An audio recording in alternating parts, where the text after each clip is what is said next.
besties, welcome back to the channel. Today's Friday, the sun is shining, but honestly, I haven't even looked outside because I am trapped in the absolute chokehold of Port Charles drama. Grab your iced lattes, sit down, and brace yourselves because I am literally still hyperventilating over what just happened.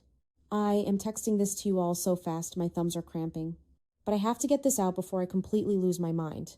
Oh my god, I'm screaming. I literally cannot even deal right now. Okay, but listen. You guys know I watch every single day, but Friday's episode of General Hospital, I was eating my dinner literally just trying to enjoy a peaceful bowl of pasta and I choked. I actually choked on my food. I had to pause the TV, grab my phone, and text my group chat immediately because the absolute chaos that is happening right now is unhinged. I am unwell. I am physically, emotionally, and spiritually unwell. The drama is so dramatic. I feel like I've run a marathon just watching these fictional people ruin their own lives. Let's start with Tracy Quartermaine, because she is the absolute queen of my heart, but also the queen of doing the absolute most at all times. So remember how Michael, who is literally the devil right now, and don't even get me started on his villain era, set up this whole elaborate, sick cheating trap. He somehow manipulated the universe to get Willow and Chase down to the Quartermaine boathouse in their bathing suits. Bathing suits? The audacity of Michael Corinthos to orchestrate a half-naked reunion for his ex-wife and his former best friend just so he can blow up Chase's marriage to Brooklyn. Michael is playing 4D chess with people's hearts, and it is sick. I am officially starting a petition to stop Michael Corinthos because he is out of control. Anyway, Tracy is just minding her own business, probably walking the grounds of the mansion, judging the landscaping, and she sees Chase and Willow having this close moment down by the water. My jaw dropped when she marched up to them. I'm yelling at my screen, "Tracy, wait, let him explain," but no. She literally snaps. She looks at Chase with the fury of 1,000 suns and yells, "Pack your little bags, and our lawyers will be in touch, pack your little bags." I'm dead. I am deceased. The sheer disrespect of calling a grown police officer's bags little, I had to rewind it 3 times just to hear her say it again. It was iconic. I am going to use that line in my real life, I swear. If someone annoys me at the grocery store, pack your little bags. And Chase. Poor sweet clueless Harrison Chase is just standing there, probably dripping wet in his swim trunks, looking like a lost puppy, like, wait, what? He actually tries to argue with her, which is insane, by the way, because you do not argue with Tracy Quartermaine when she is on a warpath. He's like, "Tracy, calm down." It was just an innocent interaction between friends. Friends? Honestly, Chase needs to get it together. I swear. Does he not realize how this looks? His ex-wife in a swimsuit leaning in close? Tracy is having none of it. She is outraged. Chase is standing his ground, saying he has zero intention of divorcing Brooklyn, and he doesn't need lawyers. But mark my words, this is going to end badly. Tracy is not going to just let this go. She is going to make his life a living hell until he is off her property. Oh, wait, before that happened, actually. I forgot to mention earlier, but Brooklyn is completely spiraling on her own. She is so clueless about the boathouse setup, but she knows something is off in her marriage. So what does she do? She goes to Nina. Yes, Nina Reeves. I was like, are you serious right now? Brooklyn is trying to strike an alliance with Nina because she is convinced that Willow is going after her husband. I mean, she's not entirely wrong because Willow is acting super shady lately, but going to Willow's mother for an alliance wild. Brooklyn is basically begging Nina to keep Willow away from Chase for everyone's best interest. I'm just sitting here thinking about how messy this is going to get when the truth about the hit and run and Brooklyn's black BMW comes out. Wait, did I already say that? Whatever? Anyway, Brooklyn has no idea that Michael knows her secret and is using it to destroy her. So Nina, being Nina, actually listens to Brooklyn and goes to warn Willow. She literally tries to talk sense into her own daughter, suggesting that spending all this time with Chase is a terrible idea. And Willow, the absolute audacity of Willow Kane right now, she completely ignores her mother's warning. She looks Nina dead in the eye and suggests that she might be spending even more time with Chase if he accepts her chief of staff offer. I'm screaming chief of staff. Since when is Willow handing out executive positions to her exes?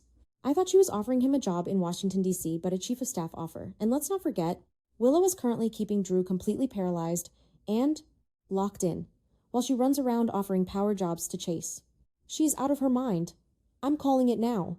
Willow's entire house of cards is going to collapse so spectacularly. And I am going to be seated with popcorn when it happens. She needs to get it together, I swear. Okay, where was I? Right, so let's switch gears because the Alexis and Ethan drama is giving me massive anxiety. Alexis summons Ethan and she is not playing games today. She brings up this photo she saw of him with Delilah Wilson at that art gallery in Manhattan. You know, the one tied to Kyoko, and that strange tattoo? I am honestly obsessed with this mystery. It feels so retro soap opera. Alexis looks at Ethan and straight up questions him about whether he is Phoebe's father. The tension in that room was so thick, you could cut it with a knife. Alexis is terrified that Ethan is going to ruin Brooklyn and Chase's adoption process. She is in full protective mama bear mode, and I am honestly here for it. She has known Ethan forever. She knows he is Luke Spencer's son, and has grifting in his DNA, so she is not letting him off the hook. Ethan, looking all mysterious and stressed in that charming way, he does, makes it crystal clear that he is trying to bury a massive secret. He actually begs Alexis for her help to keep things under wraps. He literally says, "And I'd like it sealed so that no one will ever know." I'm sorry, what? You can't just drop a bomb like that in Port Charles and expect it to stay sealed. Alexis tells him exactly that, warning him that secrets always have a way of coming out in this town. And she is so right. I feel like this Delilah connection is going to bring some super dangerous people to town. I'm literally shaking just thinking about who might show up looking for Phoebe or Ethan. This is going to blow up in everyone's faces, and Ethan is going to be standing right in the middle of the explosion. Okay, but listen, we need to talk about the warehouse scene because it was straight out of a mob movie, and I was living for every single second of it. Sonny Corinthos has officially kidnapped Pascal Levesque and dragged him back to his dimly lit warehouse. And who is there waiting? Laura Collins and Lucas Jones. Mayor Laura is literally standing in a mob warehouse. I can't even deal.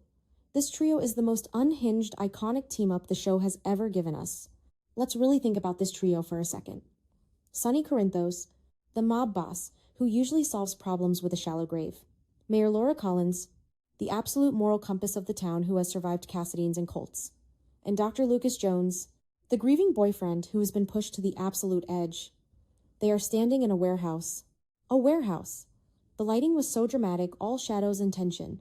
Lucas is just standing there vibrating with grief and rage over Marco Rios' murder, ready to break this butler in half.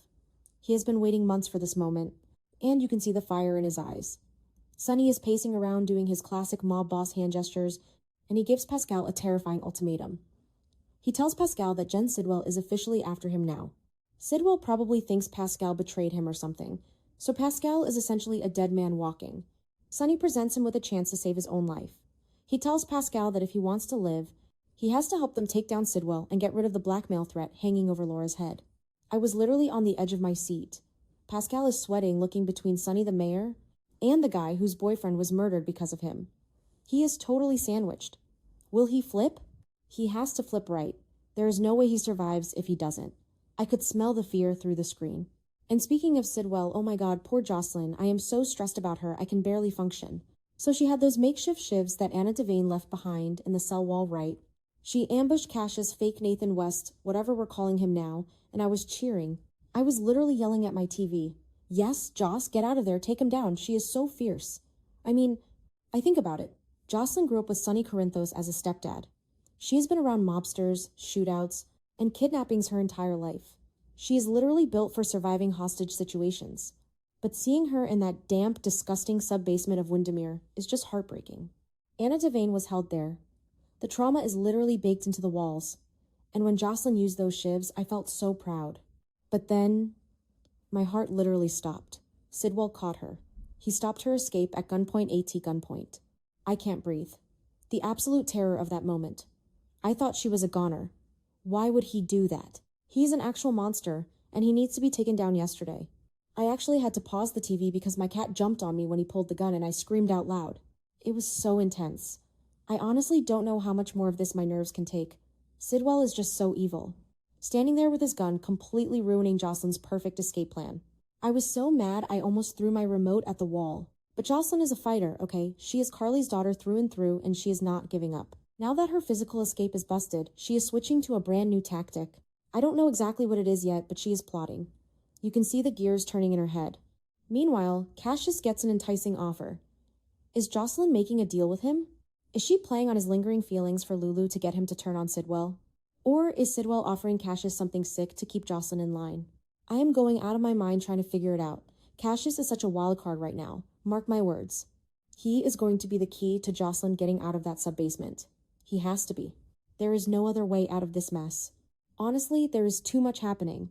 I feel like I've lived 10 lifetimes just watching this one episode. Between Tracy trying to evict Chase over a bathing suit misunderstanding, Willow acting like a mob boss with her job offers, and Paralyzed husband, Alexis digging into Ethan's baby daddy secrets, and Sunny holding a butler hostage with the mayor of Port Charles. I need a nap. I am so emotionally drained, but also I need it to be Monday right now so I can see what happens next. I am way too invested in these people. They are ruining my life, but I love it. Anyway, I gotta go rewatch that boathouse scene to see if I missed any clues about Michael's PI taking photos. Bye.